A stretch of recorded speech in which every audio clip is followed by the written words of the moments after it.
Dari Zurich, kami pun bertolak menuju kota Luzern. Selamat datang di kota Luzern. Luzern adalah salah satu kota besar di bagian tengah negara Swiss. Kota yang berpenduduk 82.000 jiwa ini merupakan kota yang kental akan kekatolikan, di mana merupakan salah satu kota basis Katolik terbesar di negara Swiss jika dilihat dari segi persentase terhadap penduduk. Ya, di kota ini, sebanyak 60% lebih merupakan umat Katolik. Di kota ini berdiri bangunan-bangunan gereja Katolik yang indah dan megah yang masuk dalam wilayah Keuskupan Basel, keuskupan yang memiliki 1 juta jiwa lebih umat Katolik.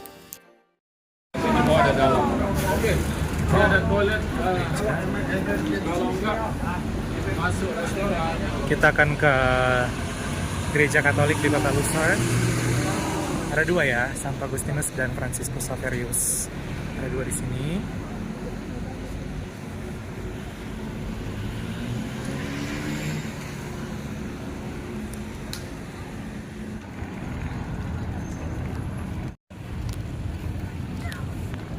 Nah, dari sini ini. Kita mau ke sebelah sini.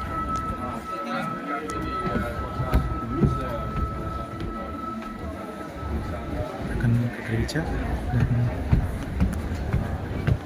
di sebelah sini.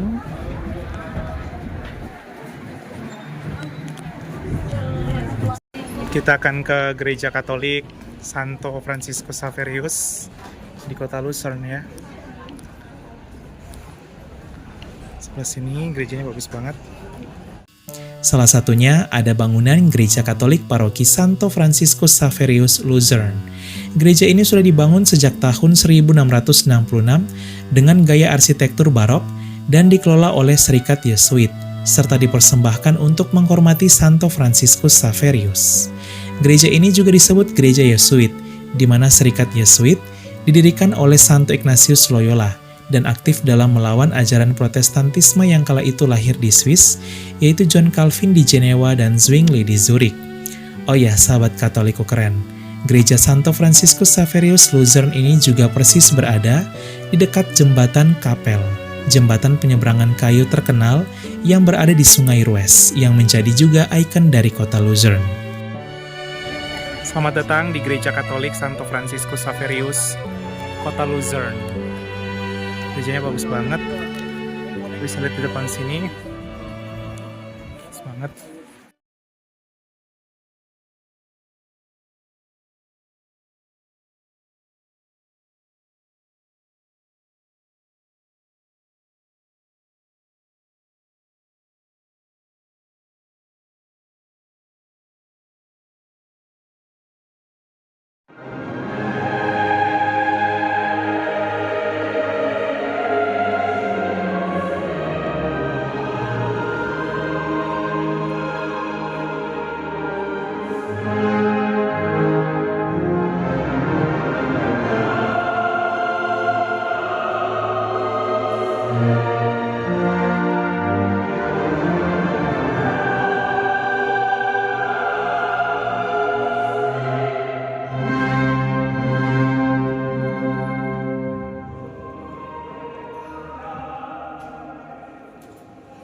Suasana dari Gereja Katolik Paroki Santo Franciscus Xaverius, kota Luzern, negara Swiss, yang begitu indah.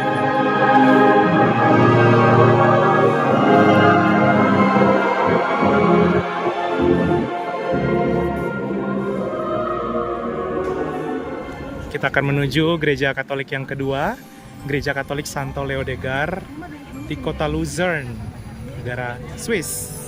Katoliko keren. Di pusat kota Luzern juga terdapat Gereja Katolik Paroki Santo Leodegar Luzern. Gereja ini menjadi salah satu ikon dari kota Luzern. Gereja ini sudah dibangun sejak tahun 1633 dan memakai nama pelindung Santo Leodegar, yang adalah Uskup Autun di Prancis.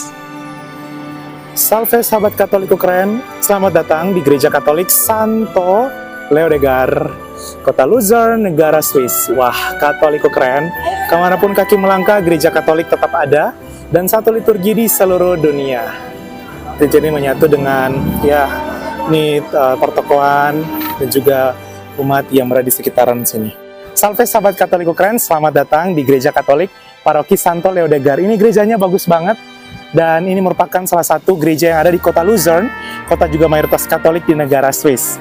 Katoliku memang keren, gereja yang tersebar di seluruh dunia dan satu liturgi di seluruh dunia. Salve! Ini juga, walaupun bukan Katolik tapi mereka juga foto ya. Tuh, teman-teman dari iman yang lain.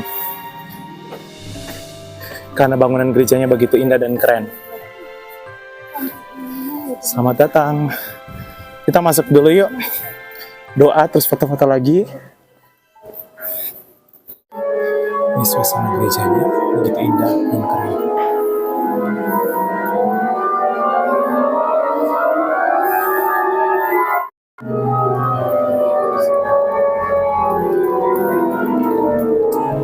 Punya unik.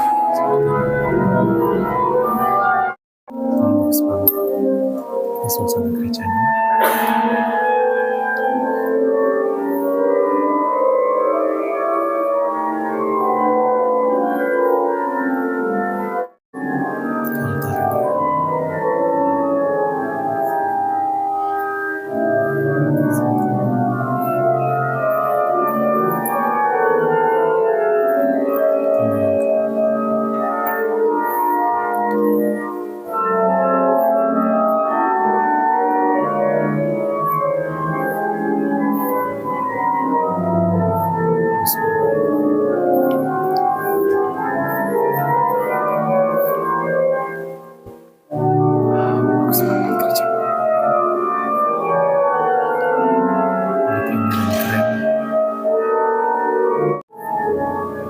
Di sini ada relikwi mungkin ya.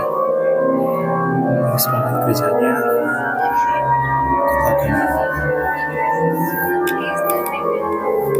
Kita akan lihat di dalam. Di dalam sudah selesai.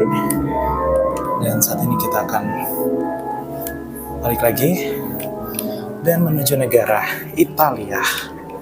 Sahabat Katoliko keren Indonesia dan sekitarnya, kita sudah mengeksplor gereja-gereja Katolik yang ada di negara Swiss, dan selesai sudah kita mengeksplor negara Swiss. Gimana? Katoliko memang keren ya. Dan saat ini kita akan menuju dua negara yang terakhir, yaitu Italia dan Vatikan. Sampai jumpa. Sini kita lagi cuci muka. Ini air suci atau bukan ya? Oh, ini air suci. Oh iya, wah ini air suci. Ini ya. Sampai jumpa lagi Swiss. Thank you. Grazie dan merci. Dua gereja Katolik ya.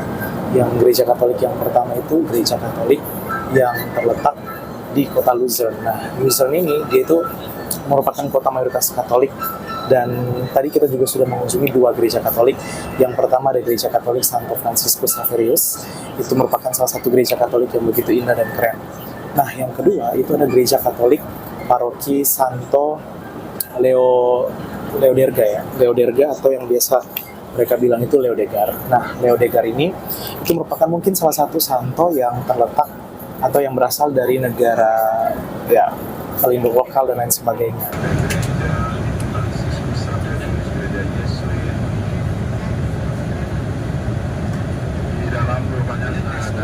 Salve sahabat Katoliko keren, kita sudah mengeksplor negara Swiss. Dan Swiss itu yang kita tahu bahwa di sana itu ada Garda Swiss. Boleh Patar Ari jelaskan apa, Patar? Jadi di sana itu bukan ada Garda Swiss yang maksudnya oleh Putra itu ada Garda Swiss yang ada di Vatikan ya. Nah, betul. Kenapa ada di sana? Silakan teman-teman googling. Ya, karena saya pribadi tidak tahu detail-detailnya. Tetapi yang menarik adalah Garda Swiss itu sebenarnya ada tentara bayaran yang di-hire oleh Paus. Saya lupa Paus Sixtus atau Paus Julius ya. Dan Paus itu dulunya adalah uskup yang berada di Swiss. Di sini adalah Paus yang dulunya adalah uskup yang bertugas di negara Swiss. Ya, itu. Nah, jadi dia itu kemudian ya di-hire oleh Paus pada waktu itu ya untuk melindungi dirinya. Nah, dan karena kesetiaan mereka ketika musuh-musuh kepausan itu hampir berhasil memasuki Roma pada waktu itu ya, sekali lagi silakan cek sendiri ya. Nah, mereka tetap setia mendampingi paus, dan karena itu sampai saat ini pasukan Swiss itu tetap menjadi pasukan yang menjaga dan melekat dengan kepausan gitu. Nah, apakah mereka masih tentara bayaran? Tentu saja tidak ya. Tentara bayaran maksudnya tentara pada zaman lampau. Tentu saja mereka yang sekarang ini menjadi tentara Swiss pasti ada uang sakunya. Saya sendiri tidak tahu berapa. Bagi yang penasaran silakan cari sendiri ya. Uniknya jumlahnya adalah tetap 135 orang. Tapi yang paling penting ini adalah ini. Dulu yang disebut tentara Swiss itu adalah pasti adalah orang Swiss. Sekarang tidak lagi. Ya. Terakhir yang saya tahu itu di sana ada satu orang Filipina yang menjadi tentara Swiss. Nah, itu yang pertama. Yang kedua yang menarik dan semua orang pasti tahu ini, yaitu tentang baju. Nah, baju ini seragam dari tentara Swiss ini itu dirancang oleh Michelangelo. Ya, silakan coba dicek apakah benar atau tidak ya. Nah, dirancang oleh Michelangelo dan kita bisa melihat salah satu karya Michelangelo itu dari seragam pasukan Swiss. Itu yang kedua. Dan yang ketiga ya teman-teman, setiap kali kalau ada pejabat atau pegawai negeri atau profesi yang mau diambil sumpah ya, itu orang selalu bertanya gimana sih cara sumpahnya, begini atau begini. Saya terus terang mengambil gaya dari para pasukan Swiss ini. Ketika mereka diambil sumpahnya, mereka dengan simbol seperti ini. Tentu saja ya, mau dia begini oke, begini juga bisa ya.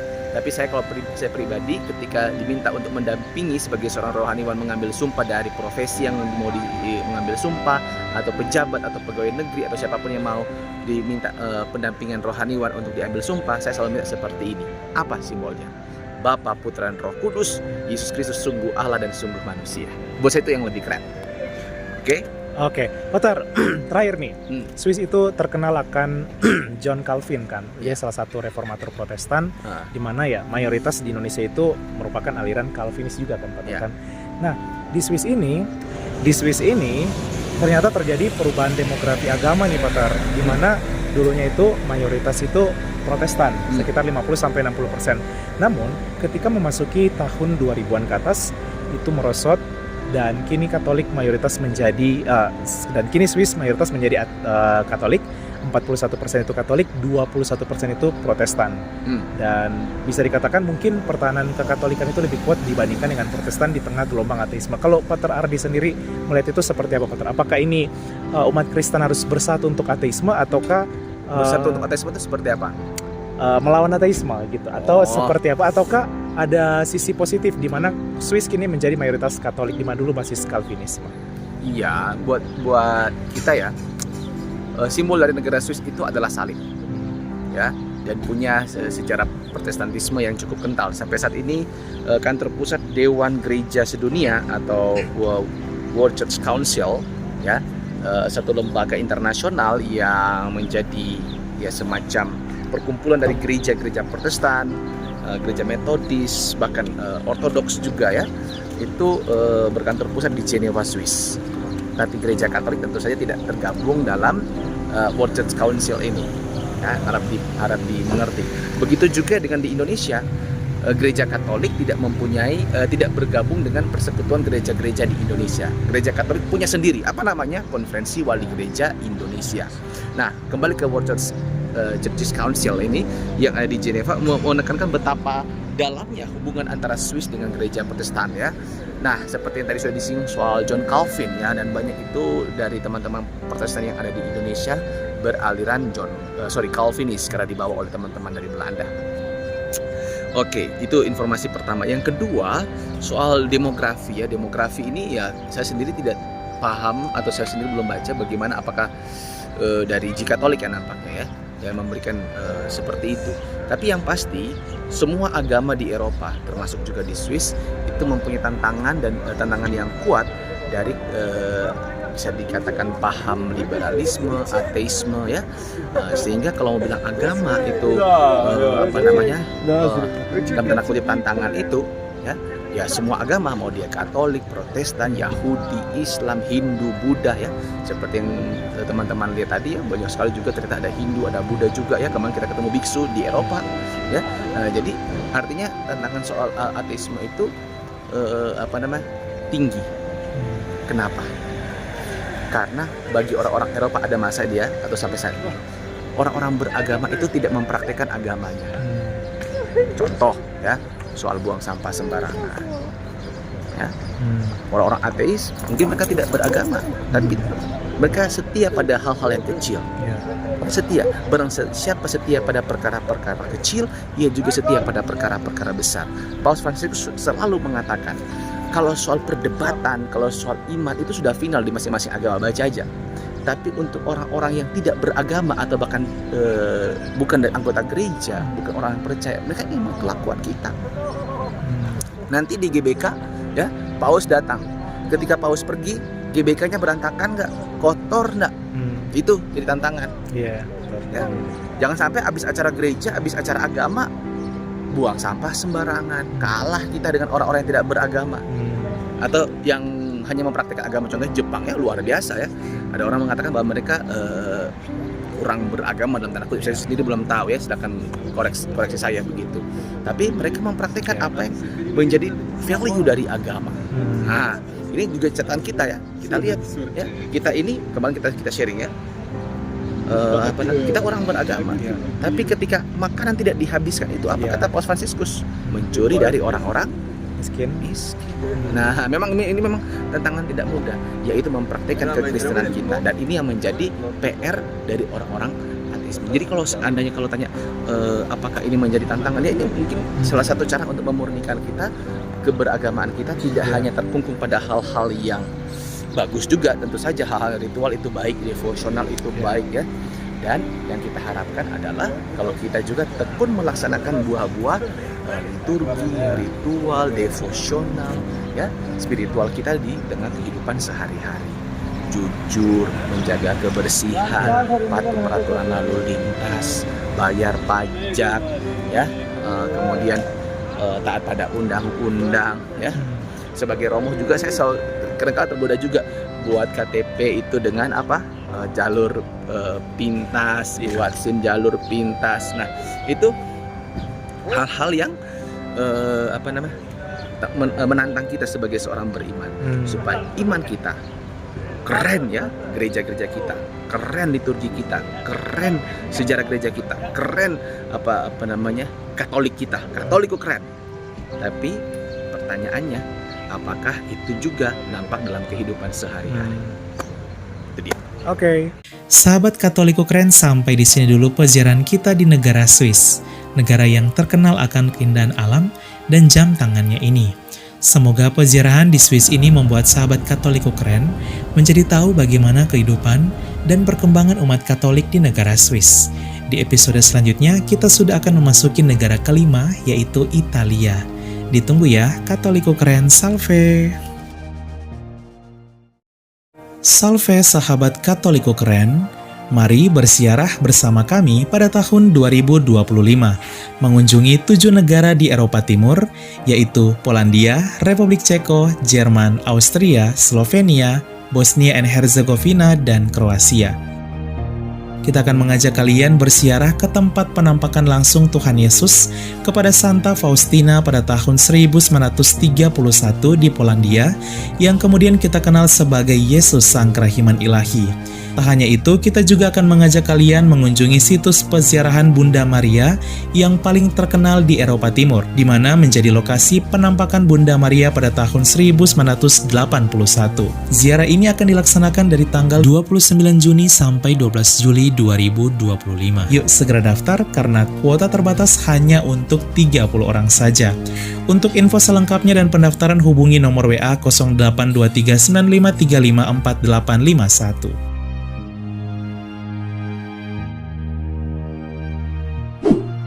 Tahun 2025 adalah tahun yubileum.